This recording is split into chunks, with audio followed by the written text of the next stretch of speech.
সম্মানিত মসজিদের মুসাল্লি, প্রশংসা আল্লাহর জন্য, শান্তি অবতীর্ণ হোক আল্লাহর রাসূলের উপর সাল্লাল্লাহু আলাইহি ওয়াসাল্লাম। আজ জুমার খুতবায় সংক্ষিপ্ত সময়ে বক্তব্যের বিষয় কুরবানি। কুরবানিকে সামনে রেখে এক গুরুত্বপূর্ণ সংক্ষিপ্ত তথ্যবহুল বিবরণের চেষ্টা করব ইনশাআল্লাহুল আজিজ। কুরবানি শব্দটি কুরব থেকে নির্গত, যার অর্থ হচ্ছে আল্লাহর নৈকট্য সন্তুষ্টি লাভ করা। যেসব মাধ্যম দিয়ে আল্লাহকে খুব বেশি সন্তুষ্ট করা যায় তার একটি বড় মাধ্যম হলো কুরবানি করা।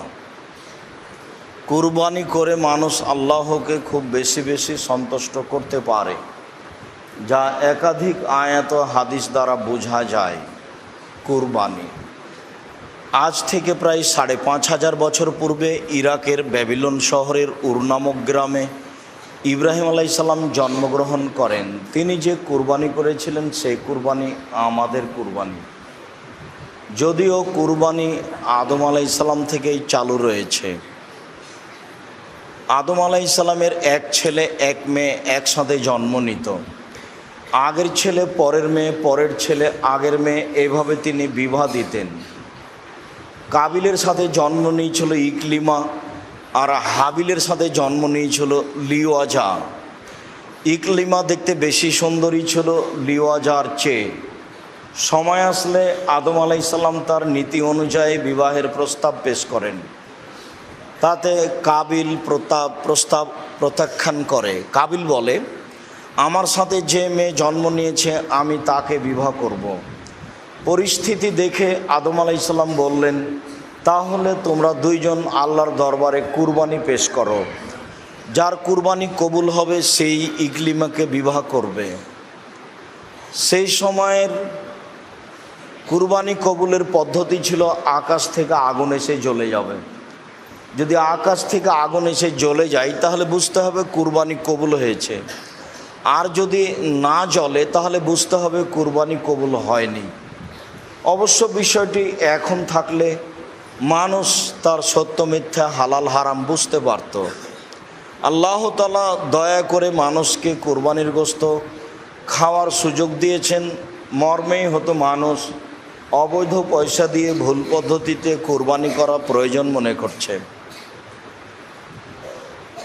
যেহেতু কাবিল জমি চাষ করত, মর্মে কিছু গম আল্লাহর দরবারে কুরবানি হিসাবে পেশ করলো। হাবিল ছাগল, মেষ, ভেড়া লালন পালন করত, মর্মে একটি দুম্বা আল্লাহর দরবারে কুরবানি হিসেবে পেশ করলো। আকাশ থেকে আগুন এসে দুম্বা জ্বলে গেল, গমগুলি থেকে গেল। এতে কাবিলের ক্ষোভ বেশি হয়ে গেল। কাবিল মনে করলো হাবিলের কারণে আমি সমাজে অপমান হচ্ছি, তাই ভাবলো যে হাবিলকে হত্যা করতে হবে। মর্মে কাবিল সিদ্ধান্ত নিল। এই কথা আল্লাহ তাআলা সূরা মায়েদায় উল্লেখ করেছেন। আল্লাহ তাআলা বলেন, ঈদ কাররাবা কুরবানান ফাতুকুব্বিলা মিন আহাদিহিমা ওয়া লাম ইতাকাব্বাল মিনাল আখার। যখন তাদের দুই ভাইয়ের পক্ষ থেকে কুরবানি পেশ করা হয়েছিল, দুইজনের একজনের কুরবানি কবুল হয়েছিল, অপরজনের কুরবানি কবুল হয়নি। যার কুরবানি কবুল হয়নি সে বলেছিল, আমি তোমাকে হত্যা করব। তখন হাবিল বলেছিল, তুমি হত্যা করো, আমি তোমাকে হত্যা করব না, তোমার উপরে আমি হাত উঠাবো না। যেহেতু সমাজে বদনাম ছড়িয়ে গেল, কাবিল ভালো মানুষ নয়, তাই তার কুরবানি কবুল হয়নি। সে লজ্জা ঢাকতে গিয়ে এক পর্যায়ে সে হাবিলকে হত্যা করলো। আসলে বিবাহ করতে পারেনি, সেই কারণে হাবিলকে হত্যা করেছে, ইতিহাস ঠিক নয়। বরং কুরবানি কবুল হলো না তার, মর্মে লজ্জা ঢাকতে গিয়ে কাবিল হাবিলকে হত্যা করেছে, এ কথাই ঠিক। লাশ পড়ে আছে। কাবিল হাবিলকে কি করবে তা বুঝতে পারে না। দুটি কাক আসলো, মারামারি করলো, তাতে একটি কাক মারা গেল। জীবিত কাকটি মরে যাওয়া কাককে গর্ত খুঁড়ে মাটিতে পুঁতে দিল। কাবিল বুঝতে পারলো হাবিলকে কি করতে হবে, লজ্জিত হয়ে গর্ত খুঁড়ে মাটিতে হাবিলকে পুঁতে দিল। আমাদের নবী মুহাম্মদ সাল্লাল্লাহু আলাইহি সাল্লামের পক্ষ থেকে যে পদ্ধতি চালু হয়েছে, তাতে অমুসলিম মারা গেলে তাকে কাফন, জানাজা, গোসল ছাড়াই মাটিতে পুঁতে দিতে হবে, যা তিনি তার চাচা আবু তালেবের ব্যাপারে করেছিলেন। হাদিস বুখারী, মুসলিম। আর মুসলিম মারা গেলে তার জানাজা, গোসল, কাফন দাফন সব রাসূল সাল্লাল্লাহু আলাইহি সাল্লামের পদ্ধতিতে হবে। আগের পদ্ধতিতে সে নীতি অনুযায়ী তাকে মাটিতে পুঁতে দিল। বলছিলাম আমাদের কুরবানি ইব্রাহিম আলাইহিস সালামের কুরবানি। ইব্রাহিম আলাইহিস সালাম তার স্ত্রী সারাকে সাথে নিয়ে এক এলাকা দিয়ে পার হচ্ছিলেন। সে এলাকায় স্বামী স্ত্রী পার হতে পারে না, তাই ইব্রাহিম আলাইহিস সালাম তার স্ত্রী সারাকে বলেছিলেন, সারা, এ এলাকা দিয়ে স্বামী স্ত্রী পার হতে পারে না, মর্মে আমরা দুইজন ভাই বোন হয়ে পার হয়ে যাব। তোমাকে যদি কেউ বলে এটা কে, তাহলে তুমি বলিও এটা আমার ভাই, আর আমি বলবো এটা আমার বোন। মর্মে তিনি বললেন এটা আমার বোন।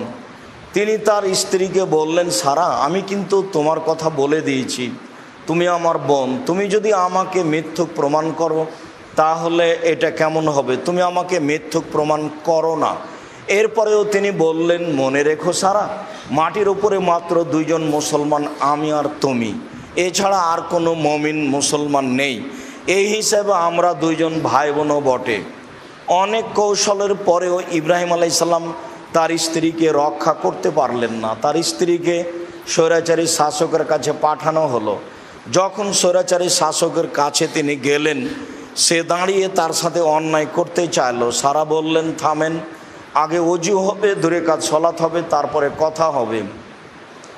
সারা ওযু করলেন, 2 রাকাত সালাত আদায় করলেন, তারপরে বললেন, আল্লাহুম্মা ইন কুনতু আমানতু বিকা ওয়া বিরাসূলিকা ওয়া আহসানতু ফারজি ইল্লা যাওজি। আমি যদি তোমাকে বিশ্বাস করে থাকি আর তুমি তোমার নবী ইব্রাহিমকে নবী বলে বিশ্বাস করে থাকি, আমি যদি আমার জীবনে কোনো দিন অশ্লীল জেনার কাজে লিপ্ত না হয়ে থাকি, তাহলে এই নির্জন ঘরে যেন এ লোক আমার গায়ে হাত লাগাতে পারে না। তার কথা শেষই হয়নি, স্বৈরাচারী শাসক অজ্ঞান হয়ে পড়ে গেল। ঘটনা 3-3 বার ঘটল। তখন স্বৈরাচারী শাসক বলল, এই তোমরা কে রয়েছ? তোমরা তো আমার কাছে শয়তান পাঠিয়েছ, ভালো মানুষ পাঠাওনি, তোমরা একে নিয়ে যাও। এরপরে একে একটা মহিলা উপঢকন হিসাবে দাও, যার নাম হাজেরা। অত্র বুখারী মুসলিমের বিবরণের এখানে একটি কথা বলতে চাই যে, মনে রাখবেন জীবনে যার উপকার করবেন সে আপনার ক্ষতি করবে, এটাই স্বাভাবিক। তবে ক্ষতি সাধন মনে করেই উপকার করতে হবে।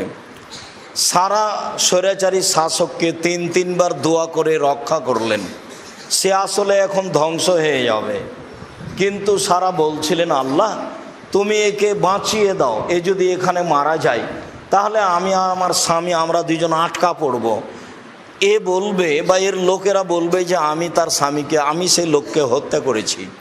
তখন আমরা হত্যার দোষে আমি আর আমার স্বামী ইব্রাহিম আটকা পড়ব। তুমি একে এই বিপদ থেকে রক্ষা করো। 3 বার আল্লাহর দরবারে দোয়া করে সারা তাকে বিপদ থেকে রক্ষা করলেন। শেষ পর্যন্ত স্বৈরাচারী শাসক বলল, সারা হলো শয়তান। এই তোমরা কে রয়েছ? এ তো শয়তান, তোমরা তো আমার কাছে শয়তানকে পাঠিয়েছ, মানুষকে তো পাঠাওনি। তোমরা একে নিয়ে যাও, একে একটা হাতি উপঢকন দাও, যার নাম হাজেরা। সারা হাজেরাকে সাথে নিয়ে ইব্রাহিম আলাইহিস সালামের কাছে গেলেন। ইব্রাহিম আলাইহিস সালামের কাছে গিয়ে বললেন, স্বৈরাচারী শাসককে আল্লাহ ধ্বংস করেছে, তার উদ্দেশ্য সফল হয়নি। সে একটা কাজের মেয়ে সাথে দিয়েছে, যার নাম হাজেরা। ইব্রাহিম আলাইহিস সালাম তার স্ত্রী সারা ও কাজের মেয়ে হাজেরাকে সাথে নিয়ে স্বদেশ চললেন। এক পর্যায়ে সারা হাজেরাকে বললেন, দেখো হাজেরা, আমাদের তো কোনো ছেলে মেয়ে নেই, আমরা তো বেশ বয়সের হয়ে গেছি, তুমি আমার স্বামীর সাথে বিবাহ বন্ধনে আবদ্ধ হও, যদি আমাদের কোনো ছেলে মেয়ে জন্ম নেয়।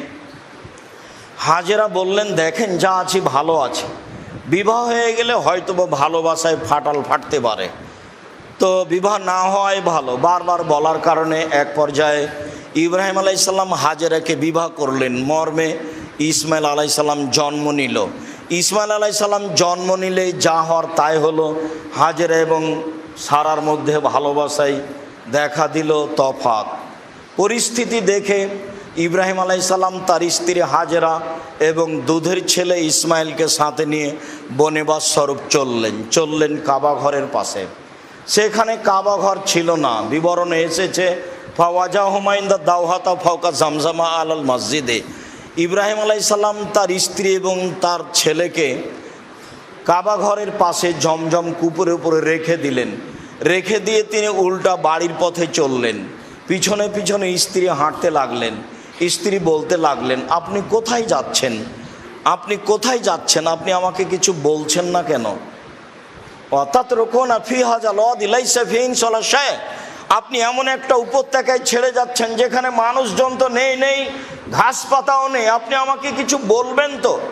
আপনি কি এইভাবে নির্মমভাবে আল্লাহর আদেশে চলে যাচ্ছেন? আল্লাহ কি আপনাকে এভাবেই চলে যেতে বলেছেন? আপনি এমন একটা জায়গায় যেখানে যাচ্ছেন যেখানে মানুষ পানিজন খাওয়ার কোনো ব্যবস্থাই নাই। আপনি আমাকে কিছু বলবেন না? আল্লাহ কি আপনাকে এইভাবে চলে যেতে বলেছেন? উত্তরে তিনি বললেন না। হ্যাঁ, তখন তিনি মুখ ঘুরিয়ে বলেছেন, তা বোঝা যায় না। চলার পথেই সামনের দিকে মুখ করে বলেছেন হ্যাঁ। তবে তিনি এ কথা বলেননি কোনো সমস্যা হবে না, থাকো। তবে তিনি এ কথা বলেননি কোনো চিন্তা করেন না, তুমি কোনো চিন্তা করো না, কোনো সমস্যা হবে না, এরকম কোনো কথা তিনি সান্ত্বনামূলক বলেননি। যেতে যেতে যখন সানিয়া পাহাড়ের পাশে চলে গেলেন তখন উল্টা ফিরে তিনি কাবা ঘরের দিকে লক্ষ্য করলেন। কাবা ঘরের দিকে লক্ষ্য করে তিনি পরিবারের জন্য দোয়া করতে লাগলেন। পরিবারের প্রতি তার ভালোবাসার অভাব ছিল না। উপর থেকে আদেশ হয়েছে ছেলে মেয়েকে এইভাবে রেখে চলে যেতে হবে, স্ত্রী পরিবারকে এইভাবে রেখে চলে যেতে হবে, এটাই আদেশ। বড় বিপদে পড়েছেন তিনি, এর নাম পরীক্ষা। তিনি স্ত্রী ছেলেকে এইভাবে রেখে গিয়ে কিছু দূর আগিয়ে গিয়ে সানিয়া পাহাড়ে গিয়ে কাবা ঘরের দিকে লক্ষ্য করে হাত তুলে বলছেন, রব্বানা ইন্নি আসকান্ত মিন দুরিয়াতি বেওয়াদে বেওয়াদিন ইন্দা গায়রে জার ইন দ্য বাইতিকাল মুহাররম। হে আমার প্রতিপালক, আমার পরিবারের কিছু অংশকে তোমার কাবা ঘরের পাশে রেখে দিলাম যেখানে মানুষজন ঘাস পাতা কিছুই নেই। একটু আগে স্ত্রী যা বললেন, একটু পরে স্বামী তাই বললেন। তবে তিনি কাবা ঘরের দিকে মুখ করে হাত তুলে আহাল পরিবারের জন্য দোয়া করছিলেন। তিনি বলছিলেন, হে আমার প্রতিপালক, তোমার আদেশেই আমি আমার স্ত্রী এবং আমার দুধের ছেলেকে এই উপত্যকায় যেখানে মানুষজন নেই, ঘাস পাতা নেই, সেখানে রেখে গেলাম। কিভাবে থাকবে তা আমি জানি না, কি খেয়ে থাকবে তা আমার জানা নাই। তুমি আদেশ করেছ, তোমার আদেশ পালনার্থে আমি আমার দুধের সন্তান, আমি আমার স্ত্রীকে রেখে চলে গেলাম। তিনি চলে গেলেন। ফালাম্মা বালাগা মা হোসায়, যখন বাচ্চা দৌড়াদৌড়ি করতে পারে এরকম পর্যায়ে তিনি স্বপ্নে দেখছেন আমার ছেলেকে কুরবানি করতে হবে। তিনি ফিরে আসলেন, এসে বলছেন, বোনাইয়া ইন্নি আরা ফিল মানামে আন্নি আসবাহকা ফানজোর মা যা তারা। ও আমার আদরের ছেলে, আমি স্বপ্নে দেখছি তোমাকে কুরবানি করছি, তোমাকে কুরবানি করতে হবে। মা যা তারা, তোমার মতামত কি, তুমি কি বলতে চাও? ছোট ছেলের কাছে ইব্রাহিম আলাইসাল্লাম 90 বছরের বৃদ্ধ মানুষ, চুলদাড়ি পেকে গেছে, পরামর্শ চাচ্ছেন। ছোট বাচ্চা ছেলে দৌড়াদৌড়ি করতে পারে, দেখতে যখন খুব সুন্দর লাগে। এই সময়ে ছেলে উত্তরে বলছে, আবাতি ফাল মা তোমারও সাথা যদি ইনশা আল্লাহ মিনাস সাবিরিন। আব্বা, আপনি যা স্বপ্নে দেখেছেন তা বাস্তবায়ন করুন, আপনি আমাকে ধৈর্যশীল পাবেন। অত্র বিবরণে বোঝা যায় ইব্রাহিম সালাম তার ছেলেকে কুরবানি করার জন্য হাত পা বেঁধেছিলেন, এই কথা মিথ্যা। কুরবানি করার জন্য তিনি চোখে কাপড় দিয়েছিলেন, এই কথা মিথ্যা। তার ছুরিতে লোহা লাগিয়ে দিয়ে ধার বন্ধ করে দেওয়া হয়েছিল, এই কথা মিথ্যা। চোখের সামনে দেখে দেখে ছেলেকে কুরবানি করতে হবে, এটাই আদেশ। 90 বছরের বৃদ্ধ মানুষ, চুলদাড়ি পেকে গেছে, মিনা মাঠে ফাঁকা জায়গায়, দুই ধারে প্রায় 20 তলার সমান উঁচু পাহাড়, নিচে সমতল জায়গায়। ফা আসলামা ওয়াতাল্লাহুলিল জাবিন, বাপ ভাইয়েরা একমত, বাপ ও ছেলেকে কুরবানি করবে, ছেলেও তাতে রাজি। ছেলেকে উপুড় করে তিনি শয়ে দিলেন। মুখমণ্ডল নিচের দিকে আছে, মাথার পিছন দিক উপরের দিকে আছে। দর্শক বলতে ফেরেশতা আল্লাহ, মানুষজন কেউ নেই। বৃদ্ধ মানুষ তার ছেলেকে উপুড় করে শয়ে দিয়ে বারবার ছুরি চালাচ্ছেন। মহান আল্লাহ বলছেন, ইব্রাহিম কাদ সাদ্দাক্তা রুইয়া, তুমি তোমার স্বপ্নকে বাস্তবায়ন করেছো। তোমার ছেলেকে কুরবানি করতে হবে, এই ঠেকা আমার বাঁধেনি। আসলে তোমাকে আমি পরীক্ষা করছিলাম, তুমি পরীক্ষায় পাস করতে পারো কি না। অফাদাই না হু বেজিবিন আজিম, আমি তোমার ছেলেকে, আমি ইব্রাহিমের ছেলেকে বড় কুরবানির মাধ্যমে ছাড়িয়ে নিলাম। বেজিবিন আজিম, এটা হচ্ছে বড় কুরবানি। কুরবানি একটা বড় কাজ। স্বাদের জিনিস কুরবানি করতে হবে, যার সাথে অনেক ভালোবাসা আছে, যা দেখতে অনেক ভালো। আল্লাহর পক্ষ থেকে বড় দয়া, ছেলের পরিবর্তে দুম্বা উপস্থিত করেই আল্লাহ তাআলা বলছেন, আমি পশুর মাধ্যমে তার ছেলেকে ছাড়িয়ে নিলাম। সম্মানিত মসজিদের মুসল্লি, যারা অনলাইনে আমাদের সাথে আছেন, আমরা সবাইকে বলছিলাম যে সত্যই এই কুরবানি একটি বড় কুরবানি, যা আল্লাহকে সন্তুষ্ট করার বড় মাধ্যম, যা আমরা সংক্ষিপ্ত ইতিহাসে আপনাদের সামনে পেশ করছিলাম। আমাদের কুরবানি এই কুরবানি, যেই কুরবানি ইব্রাহিম আলাইহিস সালাম করেছেন। এ ব্যাপারে আল্লাহ তাআলা বলেন, ওয়ালিকুল্লি উম্মাতিন জাআলনা মানসাকা, আমি প্রত্যেকটা সম্প্রদায়ের জন্য কুরবানির ব্যবস্থা করেছি। লিয়াজকুরু ইসমাল্লাহ, তারা যেন আল্লাহর নামে তাদের পশুকে কুরবানি করতে পারে।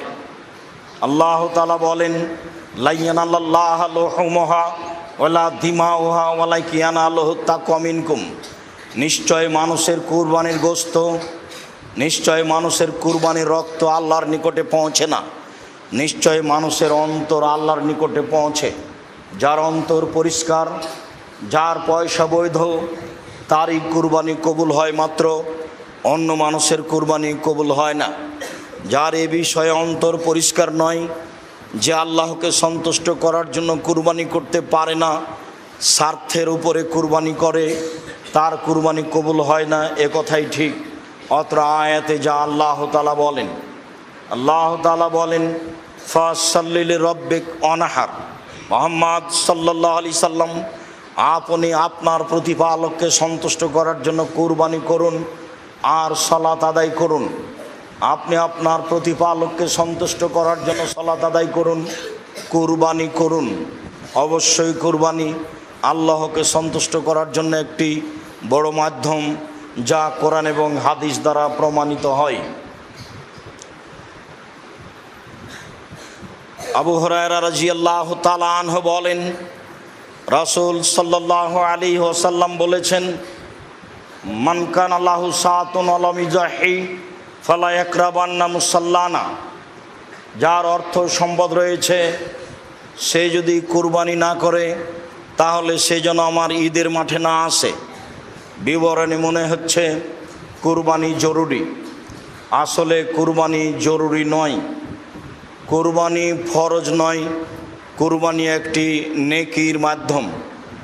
যার কারণেই আবু বকর সিদ্দিক এবং ওমর রাদিয়াল্লাহু তাআলা আনহু লা ইজাহিয়ানে আন আহলিহিমা মাখাফাতান আন ইয়ারা যালিকা ওয়াজিবান, মানুষ যেন এটাকে জরুরি ফরজ না মনে করে, এই কারণেই আবু বকর সিদ্দিক, ওমর রাদিয়াল্লাহু তাআলা আনহুম তারা মাঝে মধ্যেই তাদের পরিবারের পক্ষ থেকে কুরবানি করতেন না।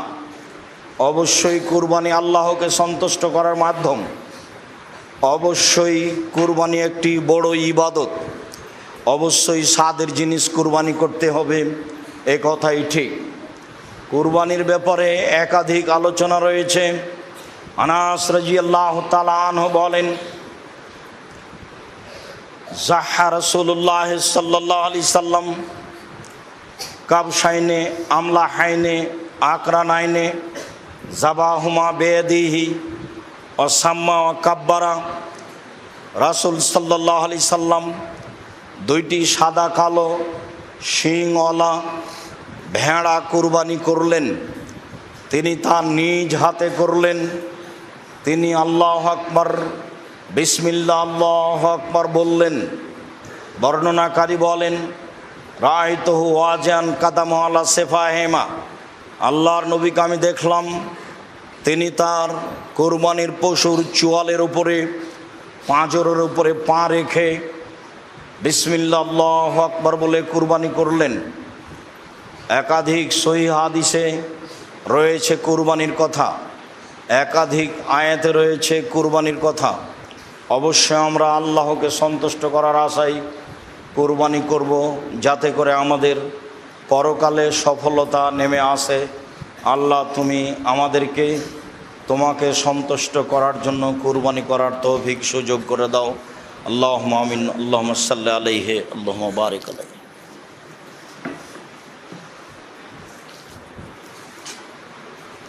আলহামদুলিল্লাহি ওয়াহদা, ওয়াসসালাতু ওয়াসসালামু আলা মান লা নাবিয়্যা বাদা। আমরা এখন আলোচনা করি কুরবানির পশুর ধরন। তারপর কুরবানি 7 ভাগে একজনের পক্ষ থেকে ও কুরবানির গোশতের বিবরণ।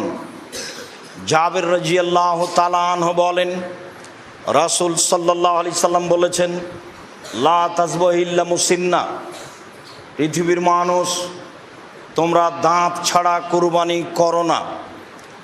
অত্র মুসলিম গ্রন্থের হাদিসে প্রমাণিত হয় যে দাঁত দেখেই কুরবানি করতে হবে। যারা মুসিন্না শব্দের অর্থ গ্রহণ করেছেন এই মর্মে যে 1 বছর হলেই গরু ছাগল এগুলো কুরবানি করা যায়, তারা ভুল বুঝেছেন। এ কথাই ঠিক, দাঁত দেখেই কুরবানি করতে হবে। মুসিন্না মূলত ওই পশু, ওই ছাগলকে বলা হয় যার দুধের দাঁত উঠে গিয়ে আবার দাঁত বের হয়েছে, তাকে মুসিন্না বলা হয়। তবে সাধারণত ছাগল দাঁতে 1 বছরে, গরু দাঁতে 2 বছরে, উট দাঁতে 5 বছরে, মানুষ দাঁতে 7 বছরে। বাচ্চার ছেলে মেয়ের 7 বছর হলেই দুধের দাঁত উঠে যায়, নতুন দাঁত আসে, এটা স্বাভাবিক। উট 5 বছর হলেই নতুন দাঁত আসে, দুধেরটা উঠে যায়। গরু 2 বছর হলেই তা ঘটে, আর ছাগল 1 বছর হলেই তা ঘটে। এরপরেও দাঁত দেখেই কুরবানি করতে হবে, এ কথাই ঠিক, আর এটাই হাদিসের অর্থ। এরপরে কুরবানির ধরনে আলী রাদিয়াল্লাহু তাআলা আনহু বলেন, আমারানা রাসূলুল্লাহ সাল্লাল্লাহু আলাইহি সাল্লাম আন নাস্তাসরিফা লানা আল-উজনা, আল্লাহর নবী আমাদেরকে পশু ক্রয়ের সময় আদেশ করেছেন যে আমরা পশুর চোখ কান ভালোভাবে দেখে নিব, যাতে করে তার চোখে কোনো ত্রুটি না থাকে, কানে কোনো ত্রুটি না থাকে, পায়ে কোনো ত্রুটি না থাকে। নিখুঁত প্রাণী কিনব, এ আদেশ আমাদেরকে আল্লাহর নবী করেন। বারা ইবনে আজিব রাদিয়াল্লাহু তাআলা আনহু বলেন, সুইলা রাসূলুল্লাহ সাল্লাল্লাহু আলাইহি সাল্লাম মাজা ইত্তাকানি জাহায়া, আল্লাহর নবী কুরবানি কেমন পশু হতে হবে এই জিজ্ঞাসা আল্লাহ রাসূলকে করা হয়েছিল। ফাকালা আশারা বেয়াদিহি আরবান, তিনি হাতের ইশারা করে হাত দিয়ে দেখালেন কুরবানি কেনার সময় 4টে জিনিস দেখে নিতে হবে। আল আরজাওয়াল বাইয়িনু যালওয়াহা, ওয়াল আওয়ারাল বাইয়িনু আওয়ারাহা, ওয়াল মারিজাতাল বাইয়িনু মারাজুহা, ওয়াল আজফাল্লাতি লা তুনকা। পশু নেওয়ার সময় দেখে নিতে হবে স্পষ্ট ল্যাংড়া হয় না যেন, স্পষ্ট কানা হয় না যেন, স্পষ্ট রোগা হয় না যেন, গায়ে গোস্ত থাকে যেন, মোটা তাজা হয়, শুখা শুষ্ক গায়ে গোস্ত নাই এমন হয় না যেন। তিনি 4টে জিনিস অত্র হাদিসে দেখার জন্য বললেন। স্পষ্ট কানা, স্পষ্ট খোড়া, স্পষ্ট রোগা এবং গায়ে গোস্ত, এইগুলোর কথা তিনি উল্লেখ করলেন। এখানে আর একটি কথা উল্লেখ থাকে যে নিখুঁত প্রাণী কুরবানির জন্য কেনার পরে যদি হাত পা ভেঙে যায়, টেরা হয়ে যায়, তাহলে কোনো সমস্যা নেই। এ ব্যাপারেও সহিহ হাদিস রয়েছে। তবে খুদ অলাই গরু যদি কিনা হয় তাহলে তা আবার ফেরত দিতে হবে, ওটা পরিবর্তন করে নতুন কিনতে হবে। কেনার পরে যদি প্রাণী নিখুঁত হয়ে ক্ষতিপূর্ণ হয়ে যায়, তাতে কোনো দোষ ত্রুটি দেখা যায়, তাহলে তাতে কোনো সমস্যা নেই। তবে নিখুঁত যদি কিনতে না পারেন, ক্ষতিপূর্ণ কিনে থাকেন, তাহলে পশু পরিবর্তন করতে হবে, এ কথাই ঠিক। নিখুঁত প্রাণী কুরবানি করতে হবে, এ কথাই ঠিক। সম্মানিত মসজিদের মুসল্লি, এবার আমরা আলোচনা করি কুরবানি একজনের পক্ষ থেকে না, 7 জনের পক্ষ থেকে। জাবের রাদিয়াল্লাহু তাআলা আনহু বলেন, রাসূল সাল্লাল্লাহু আলাইহি সাল্লাম বলেছেন, আল বাকারাতান সাবাতিন অল জাজুরান সাবাতিন। গরু 7 জনের পক্ষ থেকে, উট 7 জনের পক্ষ থেকে। গরু 7 জনের পক্ষ থেকে কুরবানি করা যায়, উটকেও 7 জনের পক্ষ থেকে কুরবানি করা যায়। ইবনে আব্বাস রাদিয়াল্লাহু তাআলা আনহু বলেন, কুন্না মান নবী সাল্লাল্লাহু আলাইহি সাল্লাম ফি সাফারিন ফাহাজার আল আজহা। আমরা একদা রাসূলের সাথে সফরে ছিলাম, কুরবানির সময় হয়ে গেল। ফাস্তারাকনা ফিল বাইরাতে আশারা অফিল বাকারাতে সাবা। আমরা উটে 10 জন অংশগ্রহণ করলাম আর গরুতে 7 জন অংশগ্রহণ করলাম। অত্র 2টি সহিহ হাদিসে বোঝা যায় যে 7 জন একটি গরুতে অংশগ্রহণ করতে পারে, 10 জন একটি উটে অংশগ্রহণ করতে পারে। হাদিসগুলি যদিও সফরের সাথে সম্পৃক্ত, তারপরে আমরা সফরের সাথে বিবরণটি স্পষ্ট করতে চাই না, বরং বলতে চাই মানুষ যেখানে হোক না কেন জন হিসাবে 7 জন একটা গরুতে অংশগ্রহণ করতে পারে, জন হিসাবে 10 জন একটি উটে অংশগ্রহণ করতে পারে, এ কথাই ঠিক। তবে একটি গরুতে 7টি পরিবার অংশগ্রহণ করতে পারে, একটি উটে 10টা পরিবার অংশগ্রহণ করতে পারে, এ কথা ঠিক নয়।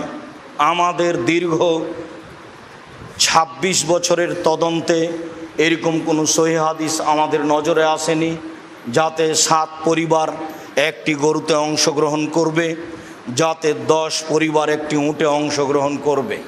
এছাড়াও আহলে হাদিসের একজন বড় পণ্ডিত মানুষ মাওলানা আব্দুল্লাহিল কাফি আল কুরাইশি তার ফতোয়া মাসাইল বইয়ে আজ থেকে প্রায় 50 থেকে 60 বছর আগে উল্লেখ করেছেন এই মর্মে যে আমি আব্দুল্লাহিল কাফি আল কুরাইশি, একটি গরুতে 7 পরিবার অংশগ্রহণ করবে, একটি উটে 10 জন 10 পরিবার অংশগ্রহণ করবে, এমন হাদিস আমি অবগত হতে পারিনি।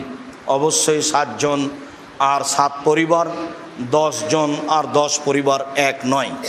সম্মানিত মসজিদের মুসল্লি, সম্মানিত দেশবাসী, যারা আমরা অবগত আছি 7টি পরিবারের পক্ষ থেকে একটি গরু কোরবানি করা যায়, অবশ্যই তারা জনকে ধরেই বলছি। আমি অবশ্যই এখানে বলতে চাই, যারা খুব জোর দিয়ে এভাবে বলছে তাদেরকে এত শক্ত পথ থেকে ফিরে আসাই ভালো। বলা যেতে পারে তার পক্ষ থেকে যে একটা গরুতে একটা পরিবারই উত্তম, একটা ছাগলে একটা পরিবারই উত্তম, 7 পরিবারের পক্ষ থেকে দেওয়া যায়, হালকা হওয়া ভালো। কিন্তু বলার গতিটা এমন যে বলে এইভাবে, কে বলছে একটা গরুতে 7 পরিবার অংশগ্রহণ করা যাবে না? তার বলার গতিতে মানুষ যেটা সঠিক সুন্দর সেটা পায় না, বলার ঢং গতি খুব শক্ত, যার কারণে সঠিক যেটা সেটা থেকে মানুষ দূরে থেকে যাচ্ছে। সম্মানিত মসজিদের মুসল্লি, যারা অনলাইনে দেশের বিদেশের বিভিন্ন স্থান থেকে আমাদের সাথে অংশগ্রহণ করেছেন, করবেন বলে আমরা আশাবাদী, তাদেরকে আমরা বলতে চাই একটি পরিবারের পক্ষ থেকে একটি প্রাণী কুরবানি করতে হবে মর্মে একাধিক হাদিস রয়েছে। কয়েকটি বুখারী মুসলিম থেকে পেশ করি, পরে আরও পেশ করব ইনশাআল্লাহ। সম্মানিত মসজিদের মুসল্লি, জাবের রাদিয়াল্লাহু আয়েশা রাদিয়াল্লাহু তাআলা আনহা বলেন, আমার রাসূলুল্লাহ সাল্লাল্লাহু আলাইহি সাল্লাম বেকাবসিন আকরানা, আল্লাহর নবী একটি সিংওয়ালা ভেড়া ক্রয়ের জন্য আদেশ করলেন। এতাও ফি সওয়াদিন ওয়াবরকু ফি সওয়াদিন অঞ্জরু ফি সওয়াদিন, যেই ভেড়াটি খাবে কালোতে, হাঁটবে কালোতে, শুইবে কালোতে, যার মুখ কালো, যার পা কালো, যার পেট কালো। বিবরণে হয়তো আল্লাহ রাসূল কালো প্রাণীকেই বেশি প্রাধান্য দিয়েছেন। বিদ্বানগণ বলতে চান কালো প্রাণীর গোস্তে স্বাদ বেশি, অন্যান্য প্রাণীর গোস্তে স্বাদ কম, এমনটা হতেও পারে। তবে এর রহস্য আমরা স্পষ্ট রাসূল সাল্লাল্লাহু আলাইহি সাল্লামের পক্ষ থেকে অবগত নই। তিনি বলেছিলেন আনাসকে ক্রয় করতে, যাও একটি ভেড়া কিনো যেটা কালোতে হাঁটে, কালোতে খায়, কালোতে শয়। ফাউতিয়া বিহি লিযিহবিহি, এই কুরবানি ভেড়া তার নিকটে নিয়ে যাওয়া হলো। ফাকালা লিআয়েশা, আয়েশা রাদিয়াল্লাহু তাআলা আনহাকে তিনি বললেন হালুমিল মুদিয়া ওয়াস হাজি হবে হাজারিন, আয়েশা ছুরি নিয়ে আসো এবং পাথরের মাধ্যমে তাকে ধারালো করে নিয়ে আসো। ছুরি ধারালো কাজটি আমাদের দেশে পুরুষ মানুষে করে। আল্লাহর নবী আয়েশাকে বলছেন আয়েশা ছুরি ধারালো করে নিয়ে আসো। ফালাত, আয়েশা তাই করলেন। স্ত্রীর নাম ধরে ডাকতে হয় এ কথাই ঠিক। অত্র হাদিসে যা প্রমাণ হয়, একটু আগে বুখারী মুসলিমের হাদিসে যা ইব্রাহিম আলাইহিস সালামের ব্যাপারে প্রমাণ হয়েছে, স্ত্রীও স্বামীর নাম ধরে বলতে পারে। তাই তার স্ত্রী বলেছিলেন আয়না তাজাব ইব্রাহিম, ইব্রাহিম আপনি কোথায় যাচ্ছেন আর আমাদেরকে উপত্যকায় ছেড়ে যাচ্ছেন যেখানে মানুষজন নেই, ঘাস পাতা পশু প্রাণী নেই। আয়েশা রাদিয়াল্লাহু তাআলা আনহা বলেন ফাখাজা ওয়াখাজাল কাবসা, তিনি ছুরি হাতে নিলেন এবং ভেড়াটা হাতে নিলেন। ফাজাহ, তারপরে তিনি তাকে ফেলে দিলেন। ফেলে দিয়ে চোয়ালের উপরে পা চাপিয়ে তিনি বলছেন আল্লাহুম্মা তাকাব্বাল মিন মুহাম্মদ ওয়া আলে মুহাম্মদ, আল্লাহ তুমি এই ভেড়া কবুল করো মুহাম্মাদের পক্ষ থেকে, তার পরিবারের পক্ষ থেকে। বিসমিল্লাহ আল্লাহু আকবার, বিসমিল্লাহ আল্লাহু আকবার বলে এই দোয়া পড়ে তিনি পশু কুরবানি করলেন। একটি ভেড়া কুরবানি করলেন তার পক্ষ থেকে, তার পরিবারের পক্ষ থেকে। হাদিস বুখারী মুসলিম। সম্মানিত মসজিদের মুসল্লি, আয়েশা রাদিয়াল্লাহু তাআলা আনহা বলেন কানান নবী সাল্লাল্লাহু আলাইহি সাল্লাম এজা আরাদা ইউজাহিয়া, যখনই আল্লাহর নবী কুরবানির ইচ্ছা পোষণ করতেন তখনই ইস্তারাবে কাবসাইনে, দুইটি ভেড়া নিতেন। আজিমাইনে বড়, সামিনাইনে মোটা তাজা, আকরানাইনে শিংওয়ালা, আমলাহাইনে সাদা কালো, মজুয়াইনে অন্ডকোষ বের করা। পাঁঠা কুরবানি না দেওয়াই ভালো। যেগুলোতে অন্ডকোষ বের করা আছে, যাকে আমরা খাসি বলি, সেটাই কুরবানি করা উত্তম। যারা বলেছে খাসি নিখুঁত পাঁঠাই দিতে হবে, তারা শরীয়ত ভুল বুঝেছে, আর না হলে না জানার কারণে বলেছে। আল্লাহর নবী নিজে দুইটা ভেড়া কিনলেন, মোটা তাজা, বড়, শিংওয়ালা, সাদা কালো, অন্ডকোষ বের করা। জাবাহা আহাদাহুমা লেমান শাহেদা লিল্লাহি বিত্তাউহিদে ওয়া শাহেদাল্লাহু বিল বালাগা, ওদের নামে তিনি জবে করলেন যারা এক আল্লাহ বলে সাক্ষ্য দেয়, যারা তার রেসালাত পৌঁছেছেন, তিনি তার দায় দায়িত্ব এই বলে সাক্ষ্য দেয়, তাদের জন্য তিনি একটি পশু কুরবানি করলেন। ও জাবাহাল আখারা আন মুহাম্মাদিন ও আলে মুহাম্মাদিন, মুহাম্মদ সাল্লাল্লাহু আলাইহি সাল্লাম তার পক্ষ থেকে এবং তার পরিবারের পক্ষ থেকে আরেকটি পশু ভেড়া কুরবানি করলেন। অত্র সহিহ হাদিস প্রমাণ করে যে একটি পরিবারের পক্ষ থেকে একটি প্রাণী কুরবানি করতে হবে। 2, 3, আয়েশা রাদিয়াল্লাহু তাআলা আনহা বলেন নাহার রাসূলুল্লাহ সাল্লাল্লাহু আলাইহি ওয়াসাল্লাম ফি হাজ্জাতিল বিদায়ে আন আজওয়াজিহি বাদনাতান ওয়াহিদা, রাসূল সাল্লাল্লাহু আলাইহি সাল্লাম তার পরিবারের পক্ষ থেকে বিদায় হজে একটি গরু কুরবানি করেছিলেন। অত্র সহিহ হাদিস প্রমাণ করে রাসূল সাল্লাল্লাহু আলাইহি সাল্লাম পরিবারের পক্ষ থেকে একটি প্রাণী কুরবানি করেছিলেন।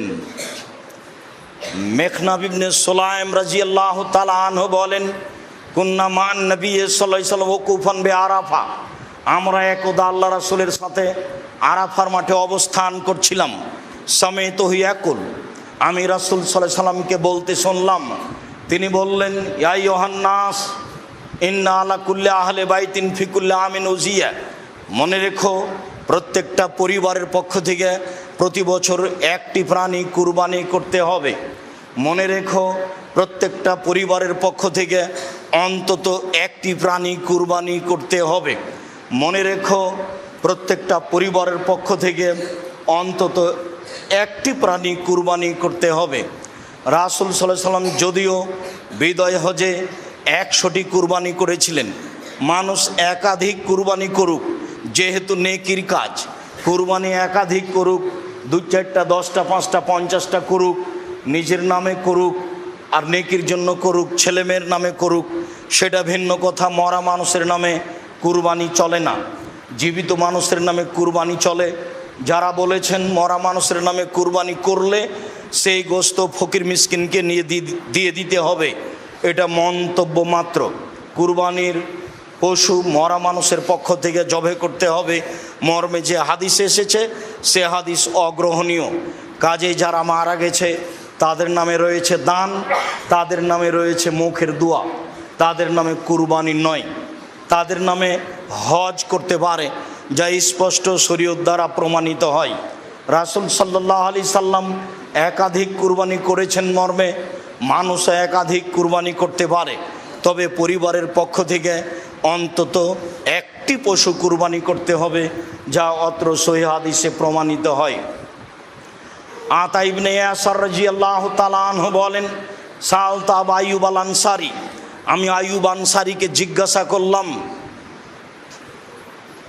কাইফা বিকুম আল আযাহা ফিকুম আলা আহাদি রাসূলিল্লাহ সাল্লাল্লাহু আলাইহি সাল্লাম, আপনাদের রাসূলের যুগে কুরবানি কেমন ছিল? আপনাদের মাঝে রাসূলের যুগে কুরবানি কেমন ছিল? তখন আবু আইয়ুব আনসারী রাদিয়াল্লাহু তাআলা আনহু বলেন, কানার রাজুল ইজাহি বিসাত আনওয়ান আহলে বাইতেহি, রাসূলের যুগে আমরা ব্যক্তিরা তার পক্ষ থেকে, তার পরিবারের পক্ষ থেকে একটি ছাগল কুরবানি করতেন। একলু নয়ত এমনা, তারা নিজেরা খেতেন এবং খাওয়াতেন।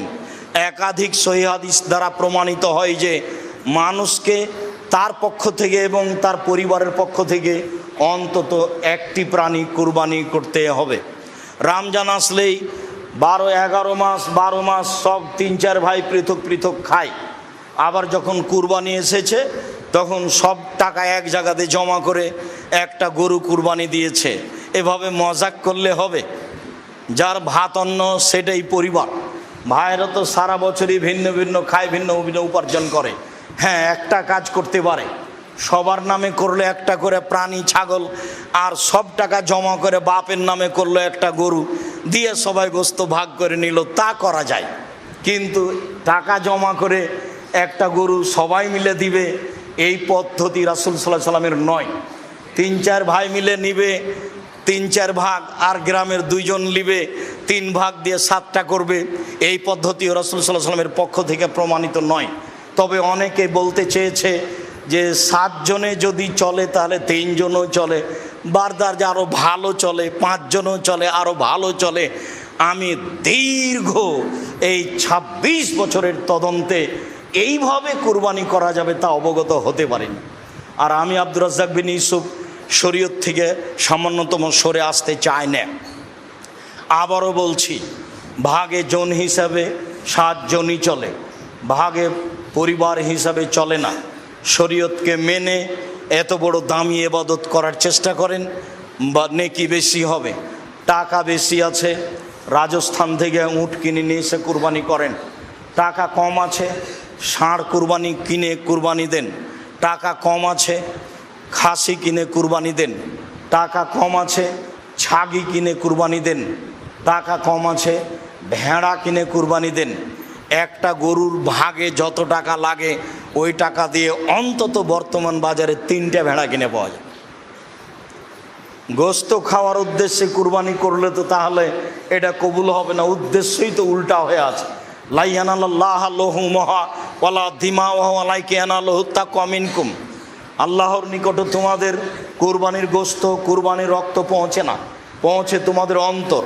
যার নিয়ত পরিষ্কার, টাকা বৈধ, তারই কুরবানি কবুল হয়, এছাড়া কুরবানি কবুল হয় না। সম্মানিত মসজিদের মুসল্লি, আর শেষের অংশে এসে একটি কথা বলতে চাই যে কুরবানির গোস্ত আমরা সাধারণত 3 ভাগে ভাগ করে থাকি। বিশেষভাবে চাঁপাইনবাবগঞ্জ, রাজশাহী এবং ইন্ডিয়ার আরও কিছু কিছু জেলায় 3 ভাগে ভাগ করা হয়। 2 ভাগ নিয়ে আসা হয়, 1 ভাগ বিকালে মাথা পিছু ভাগ করে নেওয়া হয় গ্রামবাসী মিলে। আসলে এই পদ্ধতি হারাম না হলেও তা পছন্দনীয় নয়। আবার কোনো কোনো এলাকায় মানুষ হারে কিছু দিয়ে দেওয়া হয় আর সব নিয়ে চলে আসা হয়, এটাও ঠিক নয়। হ্যাঁ, 3টার পদ্ধতির মর্মে কোনো হাদিস সহি নেই।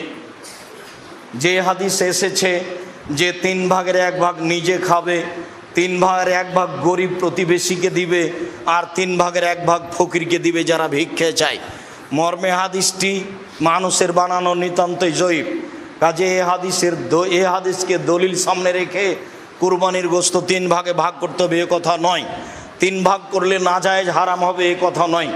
তবে আমরা পছন্দ মনে করি 3 ভাগের 1 ভাগ যে দিয়ে এসেছেন, 10-এর মধ্যে এটা দিয়ে এসেছেন, যাক ওটা ভাগ করে নে করা, যারা কুরবানি দেয়নি।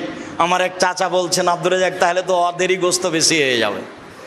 তো তাতে কি আছে, ওদের গোস্ত যদি বেশি হয় হোক, কিন্তু 3 ভাগের 1 ভাগ দিয়ে এসেছেন আর নিতে যাবেন কেন?